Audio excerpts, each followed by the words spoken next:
That school thought that their mixed-race daughters were desperate to talk about their blackness all the time, and they found out the hard way those kids really just wanted to learn math. These battles are being won piece by piece, one at a time. And there are so many others. I'm thinking about the 14-year-old girls in Wisconsin who had an 18-year-old guy come in there naked into their showers after gym. I'm thinking about the young woman in Massachusetts who just wanted to play field hockey and suddenly got all of her teeth knocked out because a boy played for the other team posing as a girl. How do we know about these stories? Because people were outraged. Citizens went to the news. They went to their principals. Girls spoke out one by one and got the ball rolling on change. I agree, this is a great speech by Megyn Kelly at Donald Trump rally before the inauguration. You don't want to miss it. Let's go. Hey, how are you? God bless you for standing out there in that weather and all these hours to get in here today. As Stephen Miller said, we have 20 hours until our long national nightmare is over. We're almost there. By the way, Stephen Miller, if you like what Trump did at the border, you have that guy to thank in large part. That's the guy. He's the magic behind the man. And he's back, thank God. Him and Tom Homan together. The goodness, Scott Pressler, good to see you. The goodness that is about to rain down on us after Trump is inaugurated tomorrow is already starting, and I've got to tell you, I am so pumped up about it. Yeah, Trump is not even president yet, and still many good changes are happening all over the world. It's beautiful. Things are already happening in anticipation of Trump being sworn in, like Facebook and McDonald's getting rid of their DEI programs. Good for you, McDonald's workers. Looking at you, Kamala Harris. Really? No, not really.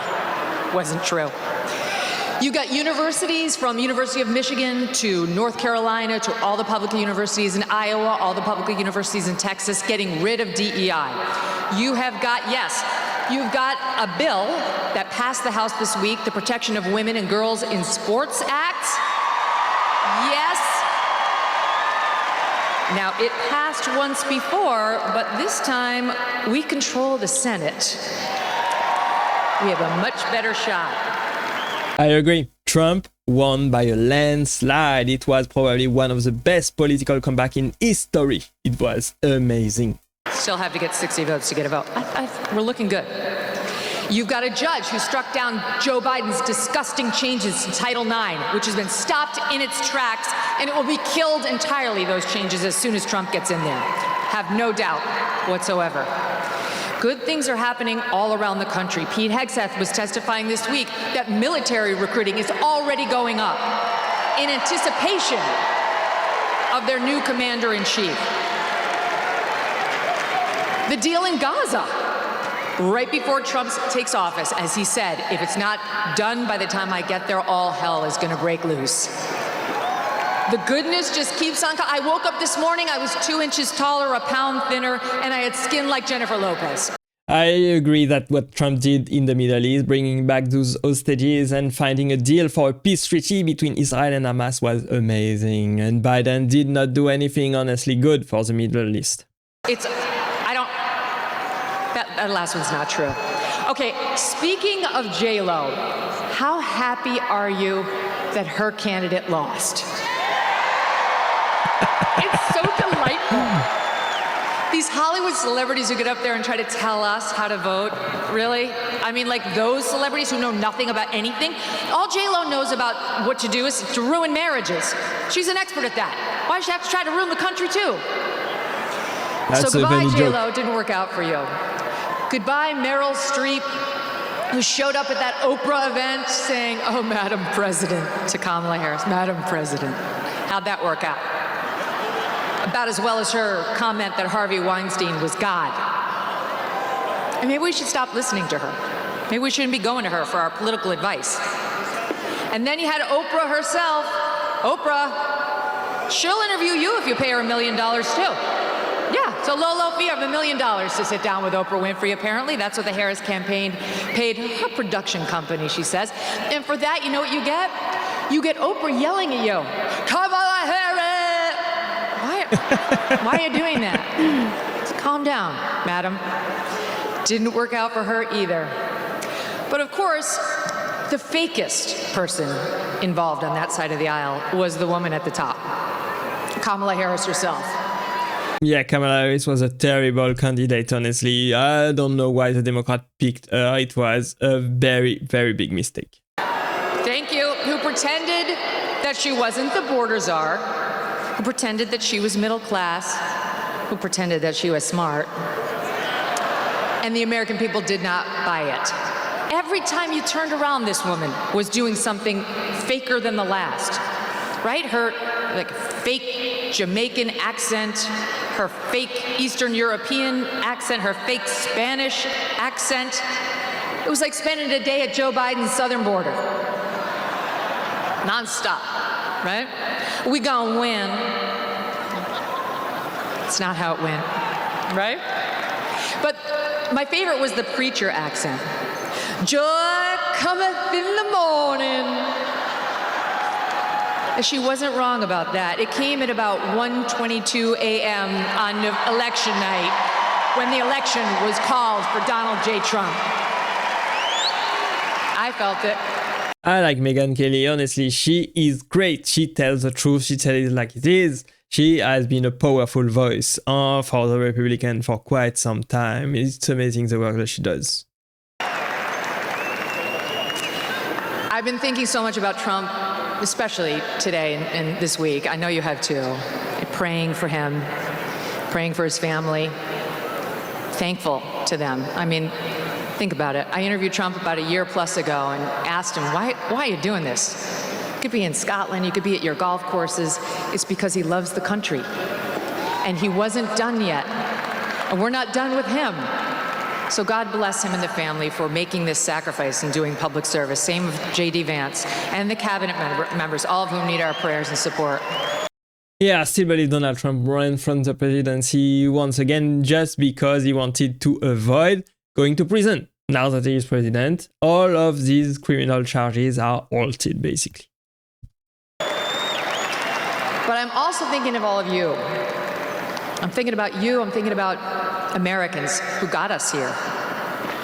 Because the things that Trump is accomplishing already, some of the things I mentioned in anticipation of him taking office, that ball got rolling, yes, with Trump, but also with regular American people who stood up here, there, and everywhere to make a difference in their own communities. I'm thinking about people like Jody Shaw. You probably don't know that name. But Jody Shaw was an administrative worker at Smith College. She didn't make a lot of money, single mom, 2 kids. And in late 2020, early 2021, she had it with the DEI nonsense at Smith. So she made a Facebook video and she posted it. And little Jody Smith, who is sweet and quiet and not one to shake the tree, said, I don't want to be forced to talk about my race at work anymore. I don't want to be told that I have implicit bias because I'm white. I don't want to have to enforce segregated dorms. Yeah, that's complete nonsense if you ask me. I think the left has gone way, way, way too far and the Democratic Party is falling down to the extreme. And their identity politics is not working at all. It shouldn't matter what race you are, what color you are, what your gender you are. It shouldn't matter at all. What matters is your skills, your experience, and your will to promote the right values for the future of the country. Please stop making me do this. And Smith unleashed holy hell on her. Smith, this super tolerant college, okay, made it, she alleged later, untenable for her to stay. She got forced out of her job. And I'm honestly not sure whether Jody's fully recovered. So she got hurt. And she got hurt for all of you and for us and for the rest who are at Smith. She's a hero. Jody Smith is a genuine hero for doing this. But it wasn't just Jody. I I mean, I'm thinking about people like Andrew Gutman, who had a daughter at a posh school on the Upper East Side of Manhattan and pulled her, but he didn't go quietly. He wrote a scathing letter, ripping them to shreds for what they're doing to us with this race essentialism nonsense. He went out with a bang, and he made sure other parents knew what the problem was. Jason Riley of the Wall Street Journal, you may see him on Fox News sometimes, and his wife Naomi Schaefer Riley, who pulled their mixed-race daughters from a school in Rye, New York, and made a point of doing it because that school thought that their mixed-race daughters were desperate to talk about their blackness all the time, and they found out the hard way those kids really just wanted to learn math. These battles are being won piece by piece, one at a time. And there are so many others. I'm thinking about the 14-year-old girls in Wisconsin who had an 18-year-old guy come in there naked into their showers after. That's completely insane that we allowed something like this to happen. It is wild. It is wild that people are advocating for this. Complete insanity. Gym. I'm thinking about the young woman in Massachusetts who just wanted to play field hockey and suddenly got all of her teeth knocked out because a boy played for the other team posing as a girl. How do we know about these stories? Because people were outraged. Citizens went to the news. They went to their principals. Girls spoke out one by one and got the ball rolling on change. And change is coming. Yeah, ultimately, I think people voted for change. They did not want 4 years of Kamala Harris and Biden again. They wanted change and back to the beautiful time where the economy was thriving, where the border was secure, and where there were peace all over the world. All of you wearing the MAGA hats. It used to be an act of civil disobedience, right? Yes, sir, defiance of a registered order that didn't want to hear from you. But wearing that hat for much of the past 8 years has been an act of courage, too.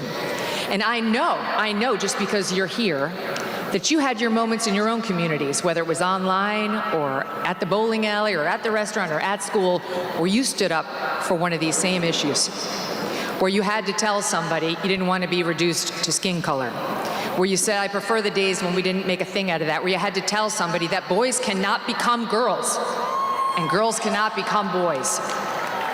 Those battles, one after the other, have been fought, and this anti-DEI momentum has been built brick by brick, thanks to all of you. And you who listened to Donald Trump, who, when a reporter asked him at a presidential debate in 2015 about some of the language he used, responded by saying, "What I say is what I say. And if you don't like it, too bad." Yeah, I agree that we should fight to defend free speech, to defend our freedom to say whatever we want, to defend our liberty. And it is some values that are being lost right now on the extreme. And it is sad to see, honestly, it gets better. That was more than just a quick combat. That was a reminder of what America is. In America, we have the right of free speech. We have the right to offend, to provoke, to annoy, and to stand up for what we believe in, even if you find it controversial. We have the right not to use the words you try to force on us, like your preferred pronouns or words like anti-racist or chest feeding. We are reminded of that daily by President Trump, who would never bow to the woke mob. Just ask Brett Kavanaugh, who will be swearing in J.D. Vance tomorrow as he, Kavanaugh, sits in his robes as an Associate Justice of the U.S. Supreme Court. So I thank all of you for being part of the Trump movement and for bringing these changes upon us and for bringing Donald Trump back into the office. And a reminder before I go, stay strong. We haven't won the war. We're winning. We've won a bunch of battles, but he's going to need all of you every step of the way. We're going to have to be patient. We're going to have to steel our spines. Do not bend. Never bow. What I say is what I say. God bless you. God bless you and God bless America. Thanks for watching. I hope you enjoyed this video. Let me know what you think about this speech. I think it was a beautiful speech. I think Megyn Kelly did amazing, celebrating what Trump has accomplished and what he's gonna accomplish in the future. I think her speaking in favor of free speech, defending our values and liberties that we fought so hard in the past to preserve. Right now, it is a time to stay strong. We have not won the war yet. It is only one battle. We still have to defend our values, our freedom, our liberty, and all what we stand for in the West in the face of the extreme and the totalitarian regimes that are rising all over the world. Thanks for staying with me to the end. I appreciate you being here as always, and click right there to watch the next video, and I will see you there. Bye.